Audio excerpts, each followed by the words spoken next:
Israeli ने बैनुल-अक़वामी क़वानीन की खुली खिलाफ वर्जी करते हुए मकबूजा मगरबी किनारे को इसराइल में जम करने के लिए गैर कानूनी बिल की इब्तदाई मंजूरी दे दी।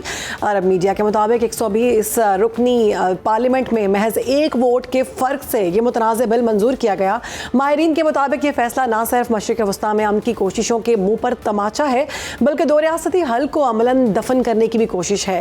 अब इसी पर बात करेंगे आपसे डॉक्टर साहिबा। सबसे पहले तो ये कहिएगा कि इसराइली पार्लियामेंट की जानिब से ये जो बिल और ये जो जम करने का सिलसिला सामने आया है, आपके नज़दीक ये फैसला खित्ते के अमन और बैनुल-अक़वामी क़वानीन के हवाले से कितना संगीन है? और महज एक वोट के फ़र्क से मंजूर होने वाला ये बिल क्या ये ज़ाहिर करता है कि ख़ुद इसराइली सियासत में भी अब इस फैसले पर काफ़ी तकसीम नज़र आती है?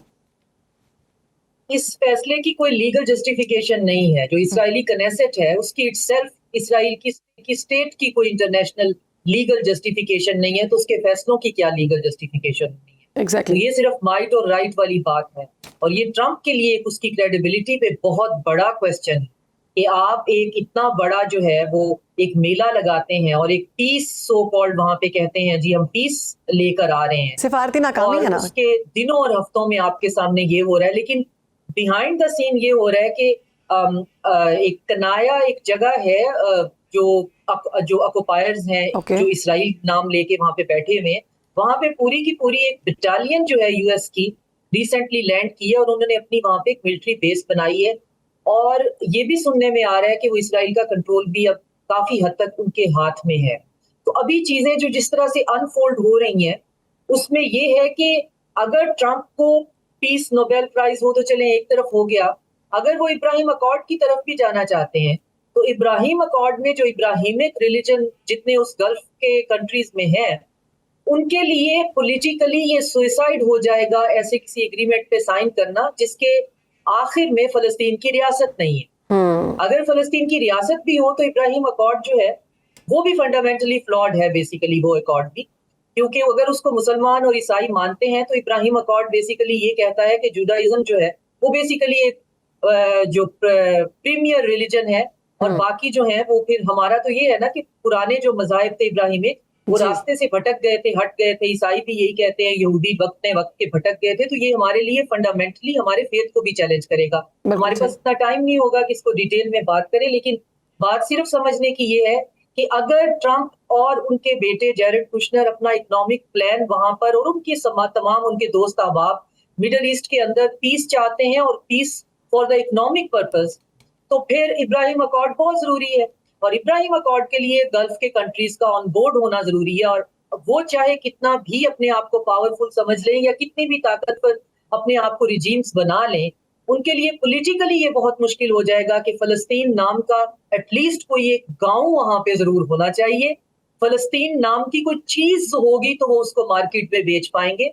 अगर ये इसी तरह एनेक्सेशन, अव्वल तो ये इसकी कोई लीगल वैल्यू ही नहीं है, कोई इसराइल किसी चीज को एनेक्स नहीं कर सकता। एक डिक्री जो है वो इंटरनेशनल कोर्ट में हो तो इसराइली जितने भी हैं जो कि यूक्रेनियन है, पोलिश है, हंगेरियन है, ईस्टर्न जो यूरोप के हैं, ये सारे के सारे वही व्हाइट यूरोपियंस हैं, इनको वापस जाना पड़ेगा और अभी भी इनके पास डुअल पासपोर्ट है। तो इनका वहां रहना भी इलीगल है, इनके कनेसेट के फैसले भी इलीगल है। लेकिन हम देख रहे हैं कि हमारे कहने से इलीगल नहीं हो जाने वाला, वहां पे बहुत कुछ इलीगल हो रहा है और एक ये नया भोंडा मजाक भी हो गया। लेकिन ये बहरहाल ट्रंप की क्रेडिबिलिटी पे एक सीधा सवाल है और देखना ये आने वाले वक्त में कि ट्रंप अब इसको डील कैसे करते हैं, क्योंकि वो तो जुबानी ये कह चुके हैं एक सवाल के जवाब में कि वेस्ट बैंक जो है वो हम एनेक्स नहीं करने देंगे।